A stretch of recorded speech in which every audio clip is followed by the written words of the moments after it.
Donc, pour continuer, les conseils qui concernent les erreurs à éviter.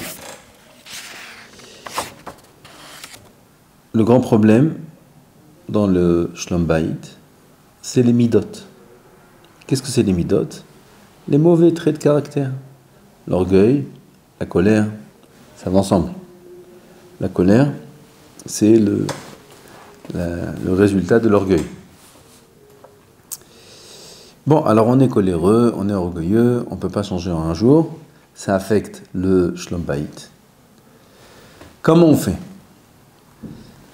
Alors tout d'abord, il faut être assez intelligent pour comprendre qu'il y a certains points à la maison, centre de colère, de source de colère, qu'on peut facilement éviter. On a le vendredi. Le vendredi, c'est le jour international de la colère. Oui, le vendredi. Le vendredi, c'est le jour de la colère, c'est écrit dans le Zohar HaKadosh. Que là-bas, le Satan, le vendredi, fait tout pour abîmer le shalom du Shabbat qui s'appelle shalom. Il y a énormément de choses qu'on peut faire pour éviter les colères du vendredi. Pas tout ne doit se faire à la dernière minute. On peut cirer les chaussures aussi le jeudi. Si aujourd'hui on cire encore les chaussures, je ne sais pas. On peut repasser les chemises le mardi aussi. On peut commencer à préparer les plats de Shabbat le dimanche, le lundi, le mardi. C'est-à-dire qu'en vérité, il faut réfléchir et comprendre que tout ce qui entraîne la colère, c'est la pression. La pression du dernier instant, la dernière minute, les choses qu'on a trop à faire, on est dépassé, on est surpassé, il y a la fatigue de la semaine, ce qui fait qu'on perd le contrôle, et là il suffit d'un petit mot mal placé de l'un ou de l'autre pour que ce soit l'étincelle qui fasse tout exploser. Il faut éviter ces choses-là, il faut éviter la pression. Erev Pessah, le mois international de la colère. On peut éviter beaucoup de choses. On n'est pas obligé de tout laisser la dernière minute. On part en vacances. On s'organise. Là aussi, juste avant la sortie, la pression, la colère qui peut nous accompagner tout le long du séjour. Et ça arrive souvent. Des couples qui ont passé 2 semaines disputés. Ils sortent en vacances. Oui, mais t'as vu comment on est sorti? Mais t'as vu comment ci, comment ça? C'est des choses qu'on peut éviter en faisant des listes, en se préparant, préparer à l'avance. Il faut laisser le vendredi ce qui est obligatoirement à faire le vendredi. On ne peut pas le faire avant. Ça, il faut le laisser au vendredi. Comme allumer les nérotes. On ne peut pas allumer les nérotes de Shabbat le jeudi. Ça, oui, d'accord, on est d'accord, le vendredi. Mais on n'est pas obligé de préparer les nérotes le vendredi. On peut les préparer le jeudi. On n'est pas obligé de mettre la table de Shabbat le vendredi. On peut la mettre dès le jeudi soir, même mercredi après-midi. Et ainsi de suite. Tout ça, c'est des choses qui font qu'un homme raisonne. Aval de qui on parle? De quel homme on parle? Ou de quelle femme on parle ici? De quelqu'un qui est intéressé par le shalom.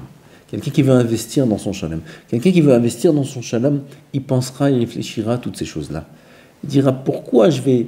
Qu'est-ce qui entraîne les disputes? Je ne dis pas que c'est la source de disputes unique, mais elle est très souvent là, surtout quand dans le réca, dans le fond, il y a déjà une tension. Il dit, alors là, ça vient juste se rajouter plein de fois. Pour rien du tout, c'est des choses qu'on peut facilement éviter et qu'on se doit d'éviter. Un homme, il doit être intelligent. De la même façon qu'il doit être intelligent, de savoir comment éduquer ses enfants et profiter du Shabbat pour leur inculquer des bonnes valeurs, pour mettre de la simra. Et c'est des choses qui se préparent. Il doit préparer des histoires, il doit préparer des achats, il doit préparer des chocolats, il doit préparer des bonnes choses afin de rentrer dans le cœur de ses enfants l'amour de la Torah et du Shabbat. Pareil, il doit faire pour le Shlom Bayit. Il doit se préparer, il doit réfléchir. Il doit réfléchir et dire, je vais éviter cette semaine la tension. Qu'est-ce qu'on va faire? On va préparer à l'avance. Tout ce qu'on peut préparer à l'avance, on va préparer à l'avance. On va laisser pour le vendredi, rien. Le vendredi, c'est la simcha de la veille de Shabbat. Pareil pour Pessah, pareil pour les sorties, pareil pour sortir ils vont à un mariage. On n'est pas obligé de prendre tous les enfants. Ça augmente la tension et la pression. Aval, il veut prendre son petit bout de chou pour le montrer, pour les photos, comment... D'accord, il faut qu'il sache que parfois ça comprend des tensions et on n'est pas toujours obligé de le faire. Tout ça, c'est des modes de réflexion qu'un homme doit comprendre et savoir, un homme, une femme, pour éviter les moments de dispute, pour éviter les moments de colère. Et il y a beaucoup de choses à faire, beaucoup plus que ce qu'on croit. Beaucoup plus que ce qu'on croit. On parle de choses simples, comme mais ce n'est pas des choses qui sont tellement simples. Ça peut être des choses parfois qui évitent de grandes disputes, qui évitent de perdre des Shabbatot entiers, où chacun il fait la tête, ou alors il y a dans Ba'avir, comment on dit, dans l'air, c'est très tendu. Et on peut éviter tout ça très facilement. Comment? En réfléchissant. Tous les points qui sont des centres de colère dans la maison, dans la vie, ces choses-là, réfléchir comment essayer de les éviter. Et souvent, ça se fait en prévoyant, en préparant, en réfléchissant à l'avance. Baruch Adonai l'Olam, Amen ve Amen.